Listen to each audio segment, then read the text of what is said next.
వస్తుంది. అంటే ప్రతి సంవత్సరం వస్తారా? పోయిన ఇయర్ వచ్చారా? పోయిన సంవత్సరం పోయిన ఇయర్ బాగుందా, ఈ ఇయర్ బాగుందా? ఇయర్ బాగుంది. ఇయర్ బాగుంది. ఏర్పాట్లు ఇంకా 4 రోజులు ఎక్కువ ఉంటే మంచిగా అనిపిస్తుంది. మాక్సిమం మీరు ఎన్ని రోజులు ఉంటారన్న ఈడ? 4 రోజులు ఉంటాం మేము. ఎందులో వచ్చారన్న మీరు? బైక్ మీద వచ్చేసి బైక్ మీద వచ్చారు. మేడారం దగ్గర నుండి మేడారం దగ్గర నుంచి ఇక్కడికి వచ్చారు బైక్ మీద. ఎంత మంది వచ్చారు? మేము ఇద్దరం ఫ్యామిలీ వచ్చారు. ఓకే, చెప్పండి అన్న, మీరేం చేస్తారు? మేము బిజినెస్ మంచిర్యాల నుంచి వచ్చాము.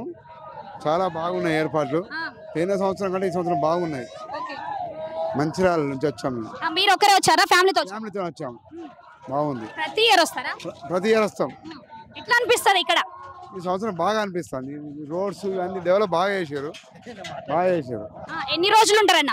2 days ఉంటాం. చూసారు కదా, మరి భూపాలపల్లి జిల్లా నుంచే కాకుండా వివిధ ప్రాంతాల నుంచి, మంచిర్యాల నుంచి, అట్లనే మేడారం నుంచి కూడా భక్తులు అయితే ఇక్కడికి వచ్చి కొడవటంచ లక్ష్మీనరసింహస్వామిని మొక్కులు చెల్లించుకుంటున్నారు. వీడియో జర్నలిస్ట్ మరితో స్వాతి, ఆర్బీ న్యూస్.